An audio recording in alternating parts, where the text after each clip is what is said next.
नमस्कार, मेरा नाम रिजवान खान है। आज मैं आप लोगों को महिला नागा साधुओं के कुछ रहस्यों के बारे में मैं आपको बताऊंगा कि महिला नागा साधु कैसे बनती है, क्यों बनती है महिलाएं नागा साधु, क्यों बनती है सन्यासिनी। जी हाँ, जिस तरह नागा साधु अघोरी हुआ करते हैं उसी तरह से महिलाएं भी नागा साधु और अघोरी सन्यासिनी हुआ करती है। जी हाँ, आपने बहुत ही कम ऐसे महिलाएं नागा साधुओं को देखा होगा जिनके बारे में आज मैं आपको कुछ विस्तृत से बातें, उनकी जानकारियां, उनके रहस्य को आपके सामने बताने की मैं कोशिश करूंगा, जिसको जानकर शायद आपके मन के जो उठ रहे सवाल शांत हो जाए। क्योंकि हर इंसान के मन में एक जिज्ञासा होती है, सवाल होते हैं। मैं कोशिश करूंगा कि दुनिया का सबसे बड़ा वर्ड है, शब्द है क्यों, जिसको पूरा करने की मैं एक तुच्छ छोटी सी कोशिश करूंगा कि आप लोगों के सवालों का जवाब मैं दे सकूं।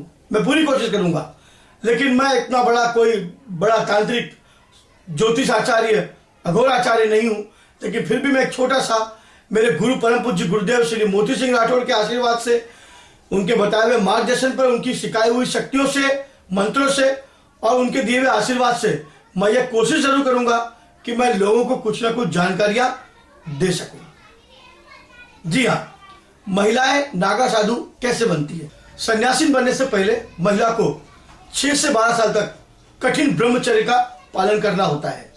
उसके बाद अगर इस बात से संतुष्ट हो जाए गुरु कि महिला ब्रह्मचर्य का पालन कर सकती है तो उसे दीक्षा दी जाती है। महिला नागा सन्यासिनी बनने से पहले अखाड़ा से साधु सन्यासियों को घर परिवार, मोह माया और उनके बारे में जांच पड़ताल करते हैं। फिर उसके बाद उनको अपने अखाड़े में लिया जाता है। महिलाएं नागा साधु बनने से पहले अपना पिंडदान करना बहुत जरूरी होता है। महिलाओं को नागा सन्यासी बनने से पहले उसका मुंडन किया जाता है और नदी में स्नान करवाया जाता है। महिला नागा सन्यासियों को पूरा दिन भगवान का जप करती है, आराधना करती है, उनकी पूजा करती है। ब्रह्म मुहूर्त में उनको उठना होता है। उसके बाद उनको नित्य कर्मों के बाद उन्हें शिव जी का जप करना पड़ता है। दोपहर में भोजन करेगी और फिर वापस शिव जी का जप करना शुरू कर देगी। शाम को दत्तात्रेय महाराज की पूजा करती है और उसके बाद फिर वो आराम कर सकती है।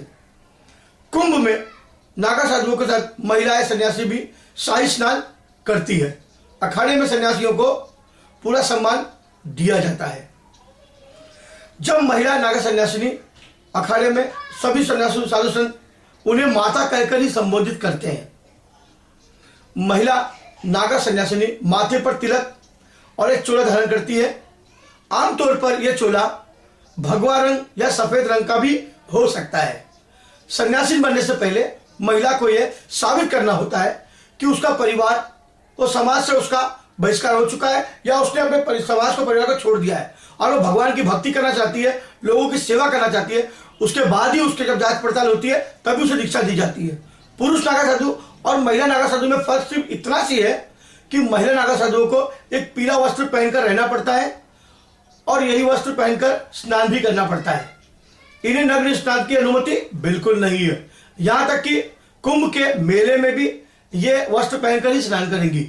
अब तक पुरुष साधुओं के महिलाओं को कम से कम माना जाता था पुरुष के अलावा, लेकिन अब उन दोनों को सम्मान बराबर मिलने लगा, नागा पुरुष को भी और नागा साधु सन्यासिनियों को भी। अब ऐसा नहीं है क्योंकि अब उनका खुद का भी अब अखाड़ा बन चुका है। उसके अंदर ये इनको एक सम्मान मां के रूप में भी दिया जाता है और इनका आशीर्वाद प्राप्त करना मतलब मां का आशीर्वाद प्राप्त करना देवी का आशीर्वाद प्राप्त करने के समान है। ये सन्यासिनी बनकर, अघोरी बनकर, नागा साधु बनकर ये लोग जगत कल्याण के लिए, लोगों के भला करने के लिए और लोगों की दुख तकलीफ दूर करने के लिए ये लोग सन्यासिनी बनती है। बस इनका आशीर्वाद मिल जाए हमारे लिए बहुत काफी है। अगर आपको ऐसी कोई नागा सन्यासिनी या साधु मिले तो आप उनका आशीर्वाद जरूर ले, उनको भोजन करवाएं, उनके चरणों को स्पर्श करें, उनका आशीर्वाद ले।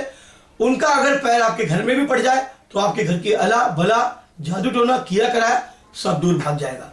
जी हाँ, वो ताकत है उनके अंदर, नागा महिला सन्यासिनी के अंदर, यानी नागा साधु यानी महिला नागा साधुओं के अंदर। जितनी बातें मैं जान सकता था मैंने आपके सवालों को जवाब देने की कोशिश किया। और भी ऐसे सवाल जो आप मुझसे पूछते हैं मेरे ईमेल पर मैं कोशिश करूंगा कि उनको जितना हो सके उतना मैं आपको साफ सुथरी भाषा में बताने की कोशिश करूं, ताकि वो आप लोगों की समझ में भी आ सके। मैं ये पूरी कोशिश कर रहा हूं कि आप लोग मेरे सवालों से, मेरे दिए हुए जवाबों से आप लोग संतुष्ट हो। मैं कोशिश करूंगा कि इसको और सुधार आगे चल के लाऊं, और मैं आप लोगों के लिए ऐसे ही वीडियो बनाकर अपलोड करता रहूंगा। अगर आपको मेरा वीडियो पसंद आया हो तो इसे लाइक और सब्सक्राइब जरूर करें। मैं ऐसे और भी वीडियो बनाकर आपके मन में उठ रहे सवालों का जवाब देने की कोशिश करता रहूंगा। जब तक के लिए नमस्कार, खुदा हाफिज।